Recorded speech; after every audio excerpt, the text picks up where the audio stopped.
Morning students, class 11th chemistry में बेटा हम लेसन नंबर 2 एटॉमिक स्ट्रक्चर पढ़ रहे हैं। और मैंने आपको पढ़ा दिया बेटा विद्युत चुंबकीय तरंगे क्या होती है। विद्युत चुंबकीय तरंगे मैंने आपको बता दिया शंकु क्या होता है बेटा, गर्त क्या होता है। मैंने आपको बताया आयाम एम्पलीट्यूड, मैंने आपको बताया बेटा तरंग दैर्ध्य वेवलेंथ, मैंने बेटा आपको बताया आवर्ती क्या होती है फ्रीक्वेंसी, मैंने आपको बताया बेटा आवर्त काल क्या होता है,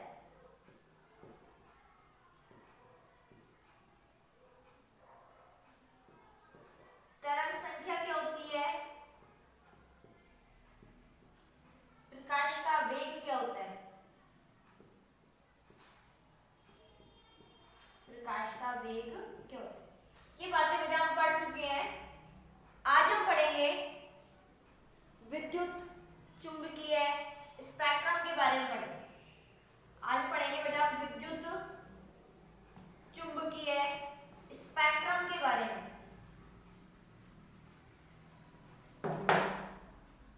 विद्युत चुंबकीय स्पेक्ट्रम के बारे में बेटा आज हम पढ़ेंगे।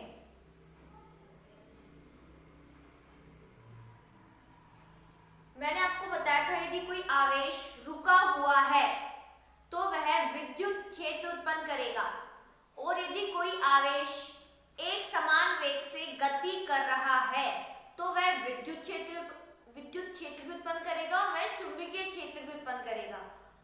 और यदि कोई आवेश त्वरित है, इसका मतलब आवेश के वेग में समय के साथ परिवर्तन हो रहा है, तो बेटा वो विद्युत क्षेत्र भी उत्पन्न करेगा, चुंबकीय क्षेत्र भी उत्पन्न करेगा और वो रेडिएशन भी उत्पन्न करेगा। ये बात मैंने आपको बता दी है। और मैंने आपको ये भी बताया था यदि आवेश के चलने की दिशा, ये कह दो आवेश के संचरण की दिशा या आवेश की गति की दिशा इस तरह से, यहां जा रहा है आवेश इस तरीके से, यानी इसको लिखा था हमने V से लिखा था बेटा। और एक मैंने आपको बताया था विद्युत क्षेत्र जिसको लिखा था E से, और एक मैंने आपको बताया था चुंबकीय क्षेत्र जिसको लिखा था B से। ये तीनों ही सदिश राशियां होते हैं। एरो का मतलब क्या है, सदिश राशि है तीनों, और ये तीनों एक दूसरे के लंबवत होते हैं। ये तीनों क्या होता है बेटा, एक दूसरे के लंबवत होते हैं। अगर ये आवेश के चलने की दिशा है तो जो विद्युत क्षेत्र होगा बेटा वो इस तरीके से होगा, और चुंबकीय क्षेत्र इस तरीके से, इस तरीके से। तो ये आवेश के चलने की दिशा है V, तो ये हमारा क्या होगा बेटा, ये हमारा होगा विद्युत क्षेत्र इस तरीके से, और इस तरीके से क्या जाएगा, चुंबकीय क्षेत्र जाएगा। ये है हमारा E विद्युत क्षेत्र। ये क्या है बेटा, B चुंबकीय क्षेत्र, ये वाला। ये हम पढ़ चुके हैं।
Radio wave.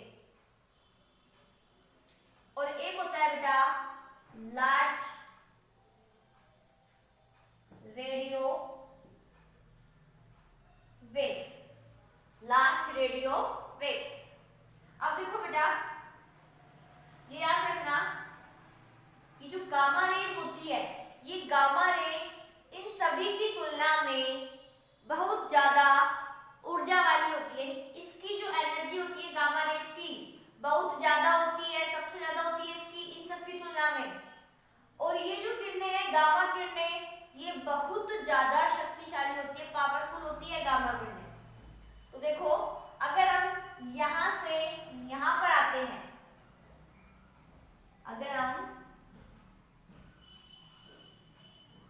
यहां से यहां पर आते हैं, इस तरीके से आते हैं, तो ध्यान रखना बेटा ऊर्जा क्या होगी, बढ़ेगी। ऊर्जा, ये किसका साइन है, बढ़ने का, और इस तरह का साइन जो बनाऊंगी ये किसका है, कम होने का। जब आप यहां से बेटा यहां पर आओगे तो ऊर्जा बढ़ेगी, इसका मतलब सबसे कम ऊर्जा इसकी है, लार्ज रेडियो वेव्स की। फिर थोड़ी ऊर्जा बढ़ गई, फिर और बढ़ गई, ऐसे सबसे ज्यादा जो ऊर्जा होगी वो गामा रेज की होगी। ठीक है, अगर हम बात करें बेटा आवृत्ति की, तो यहां से यहां पर आने पर आवृत्ति बेटा बढ़ेगी। तो सबसे ज्यादा आवृत्ति किसकी होगी, गामा रेज की, और सबसे कम आवृत्ति लार्ज रेडियो वेव्स की। अब देखो बेटा, एक होता है तरंग दैर्घ्य, तरंग दैर्घ्य मैंने आपको बताया था c बराबर होता है न्यू लैम्डा के, c बराबर होता है न्यू लैम्डा। इससे हम न्यू भी निकाल सकते हैं और लैम्डा भी निकाल सकते हैं। न्यू बराबर होता है बेटा c अपॉन लैम्डा, यानी ये न्यू क्या है बेटा, आवृत्ति है, न्यू है आवृत्ति, और लैम्डा क्या है बेटा, तरंग दैर्घ्य है, तरंग दैर्घ्य। ध्यान रखना न्यू और ये जो c है प्रकाश का वेग, ये एक दूसरे के समानुपाती है। समानुपाती का मतलब होता है बेटा ये बढ़ेगा तो ये भी बढ़ेगा, ये घटेगा तो ये भी घटेगा। ठीक है, अब ये जो लैम्डा है और ये जो न्यू है ये एक दूसरे के व्युत्क्रमानुपाती है। इसका मतलब क्या है, ये बढ़ेगा तो ये कम होगा, अगर ये कम होगा तो ये बढ़ेगा। ठीक है, अब देखो आवर्ती और तरंग दैर्घ्य एक दूसरे के व्युत्क्रमानुपाती होते हैं, एक बढ़ेगा तो दूसरा घटेगा। आवर्ती बढ़ रही है तो तरंग दैर्घ्य बेटा क्या होगी, ध्यान रखना कम होगी, तरंग दैर्घ्य क्या होगी बेटा, कम। यानी यहां से यहां पर आने पर ऊर्जा बढ़ रही है, आवर्ती बढ़ रही है, लेकिन तरंग दैर्घ्य बेटा क्या हो रही है, कम हो रही है, तरंग दैर्घ्य कम हो रही है। अगर हम बात करें यहां से यहां की बात करें,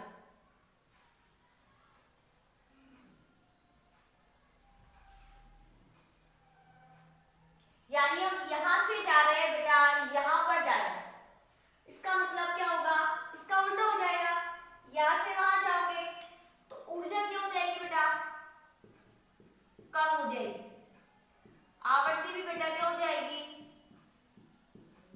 कम हो जाएगी। लेकिन जो तरंग दैर्घ्य है हमारा जो लैम्डा है वो क्या होगा बेटा, बढ़ जाएगा यहां से यहां पर जाने पर।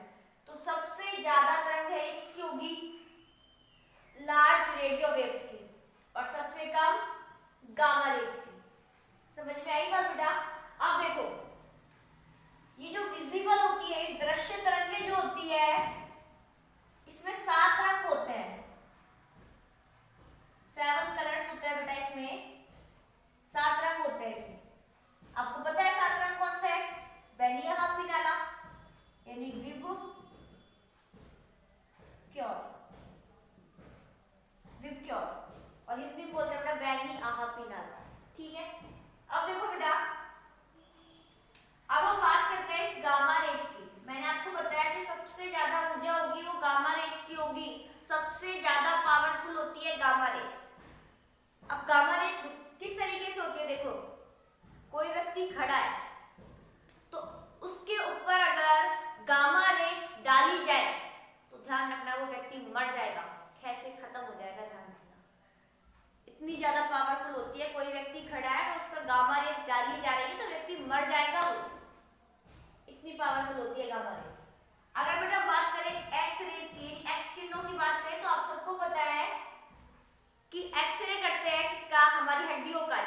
जाती है, फ्रैक्चर हो जाती है, तो हम क्या करते हैं, एक्सरे करवाते हैं बेटा।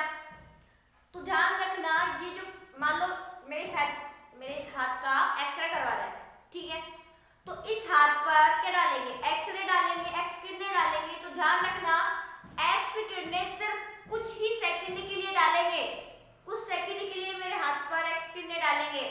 अगर काफी टाइम तक एक्स किरणें डाल दी ना मेरे इस हाथ पर, तो मेरा हाथ ये गल जाएगा। यानी लॉन्ग टाइम तक आप एक्स किरणों को डालोगे आपकी बॉडी पर, तो आपकी बॉडी गलना स्टार्ट हो जाएगी। इसलिए सिर्फ कुछ सेकंड के लिए ही एक्स किरणें डाली जाती है, ध्यान रखना। और ये भी ध्यान रखना, अगर आपने अभी अभी एक्सरे करवाया है, तो ये नहीं एक महीने बाद 10 दिन बाद दोबारा एक्सरे करवा, तो गलत है। इससे आपकी बॉडी पे इफेक्ट पड़ेगा। आप जिस पार्ट का आप एक्सरे करवा रहे हो थोड़ा थोड़ा गलना स्टार्ट हो जाएगा। तो डॉक्टर भी यही बोलता है बेटा कि अगर आपने अभी एक्सरे करवाया है, तो ये नहीं थोड़े दिन बाद दोबारा एक्सरे करवा लिया, वो आपको मना करेगा। क्योंकि क्या करती है, गलाने का काम करती है, यहाँ तक कि हमारी हड्डियों तक को भी गला देती है ये, ठीक है, अगर लॉन्ग टाइम तक डालोगे इसे। आगे हम बात करते हैं यूवी, पराबैंगनी किरणों की। बेटा अगर हम बात करते हैं तो आपको पता है ये भी कैसी होती है, हानिकारक होती है, हार्मफुल होती है। इससे कई प्रकार के रोग हो जाते हैं, लेकिन इससे रक्षा के लिए कौन सी परत होती है, ओजोन परत होती है, ओजोन लेयर होती है। ओजोन परत पराबैंगनी किरणों से हमारी रक्षा करती है, पराबैंगनी किरणों से ओजोन परत हमारी रक्षा करती है। अगर हम बात करें विजिबल की, आईआर की, माइक्रोवेव की, रेडियो वेव की और लार्ज रेडियो वेव की, तो ये बेटा ये सभी विजिबल से लेके वहां तक लार्ज रेडियो वेव्स तक ये हानिकारक नहीं होती है, ये हानिकारक नहीं होती है, ध्यान रखना। तो ये हमने क्या पढ़ा, ये स्पेक्ट्रम के बारे में पढ़ा। अब देखो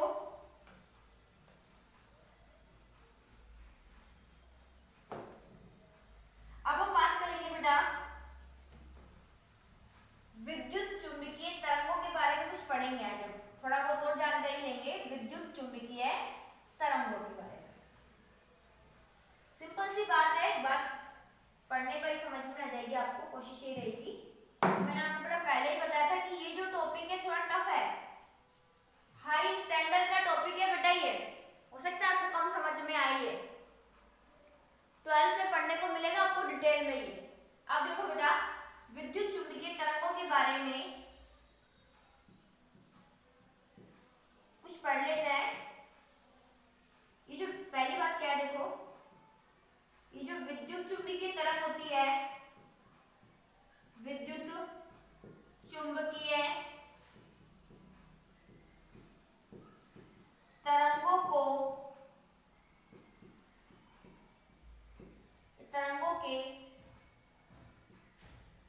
संचरण हेतु माध्यम की आवश्यकता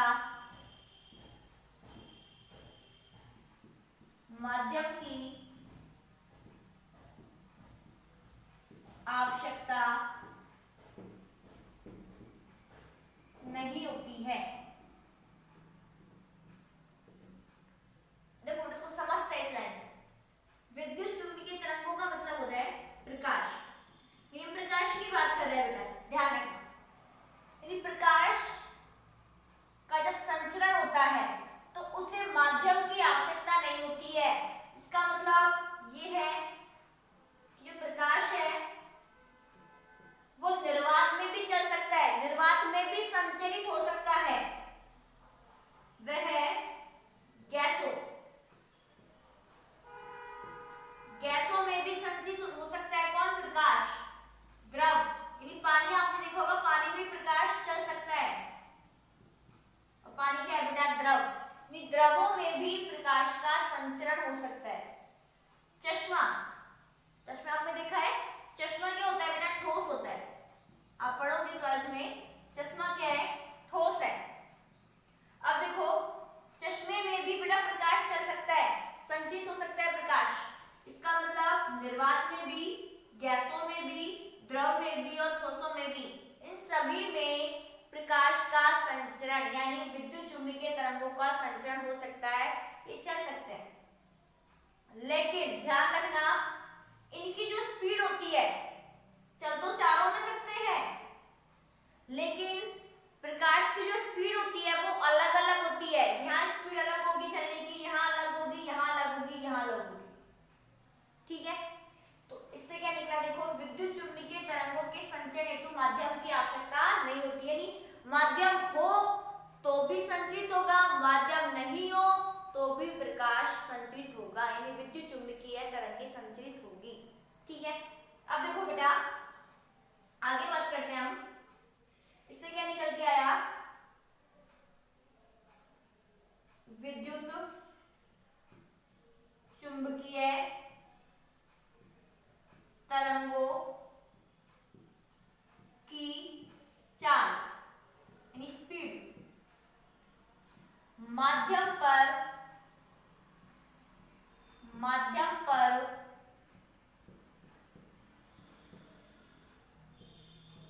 निर्भर करती है, माध्यम पर निर्भर करती है। यानी विद्युत चुंबकीय तरंगों के संचरण हेतु माध्यम की आवश्यकता नहीं होती है, ध्यान रखना, लेकिन इनकी जो चाल होती है बेटा, स्पीड जो होती है वो माध्यम पर निर्भर करती है। परंतु विद्युत चुंबकीय तरंगों की चाल माध्यम पर निर्भर करती है, यानी यहाँ पर चाल अलग होगी, यहाँ अलग होगी, यहाँ अलग होगी, यहाँ अलग होगी चाल, ध्यान रखना। चल तो चारों में सकता है लेकिन चाल अलग अलग होगी। अब एक क्वेश्चन आपके दिमाग में ये भी आ रहा होगा कि कहां पर ज्यादा होगी, तो ध्यान रखना, प्रकाश की जो चाल है, ये विद्युत चुंबकीय तरंगों की जो चाल है वो सबसे ज्यादा होगी बेटा किसमें, निर्वात में होगी, सबसे ज्यादा होगी बेटा किसमें, निर्वात में। किसकी, विद्युत चुंबकीय तरंगों या कह दो प्रकाश की चाल कहां पर सबसे ज्यादा होगी, निर्वात में। और कितनी होती है चाल बेटा, चाल होती है इसी से, और वो होती है 3 गुणा 10⁸ मीटर पर सेकेंड। आप इसको ऐसे भी लिख सकते हो या फिर ऐसे भी लिख सकते हो, बात एक है। ठीक है, मीटर पर सेकेंड। अब आपको देखने में छोटी वैल्यू लग रही होगी, इसको खोल के लिखते हैं, देखो 3 10⁸ का मतलब 8 0 1 2 3 4 5 6 7 8 मीटर पर सेकेंड। इसको किलोमीटर में भी चेंज कर सकते हो बेटा, तो 1000 का भाग लग जाएगा, तो कितनी जीरो हो जाएगी, 8 जीरो थी, 5 जीरो रह जाएगी, 1 2 3 4 5 किलोमीटर पर सेकेंड। 3 लाख 1 सेकंड में 3 लाख किलोमीटर चल जाता है प्रकाश निर्वात में। निर्वात में जो प्रकाश है वो 1 सेकंड में 3 लाख किलोमीटर चल जाता है। यानी आपने सिर्फ पलक झपकाई और प्रकाश कितना चलता है, 3 लाख किलोमीटर। ध्यान रखना, अब आप इसकी स्पीड लगा सकते हो। अब देखो बेटा, ये हमारा है सन, सूर्य, और ये हमारी है पृथ्वी यानी अर्थ। यहां से जब यहां पर आप आते हो, यानी जब सन से प्रकाश आता है, कहां पर, पृथ्वी पर आता है, प्रकाश आ रहा है बेटा। ठीक है, तो ये ध्यान रखना, जब सन से अर्थ के बीच में प्रकाश आ रहा है, सन से अर्थ पर प्रकाश आ रहा है, तो इनके बीच में, सन के और अर्थ के बीच में निर्वात भी होता है। और निर्वात में स्पीड कितनी होती है बेटा, 3 गुणा 10⁸ मीटर पर सेकेंड, यानी 1 सेकंड में 3 लाख किलोमीटर चल जाता है निर्वात में प्रकाश। अब आप ये देखो, जब सन से यानी सूर्य से पृथ्वी पर आता है प्रकाश, तो उसको कितना टाइम लगता है बेटा, उसको टाइम लगता है 8 मिनट 24 सेकंड का। इससे आप ये पता लगा सकते हो कि सूर्य से पृथ्वी की जो दूरी है बहुत ज्यादा है, क्योंकि वो 1 सेकंड में कितना कवर कर रहा है प्रकाश, दूरी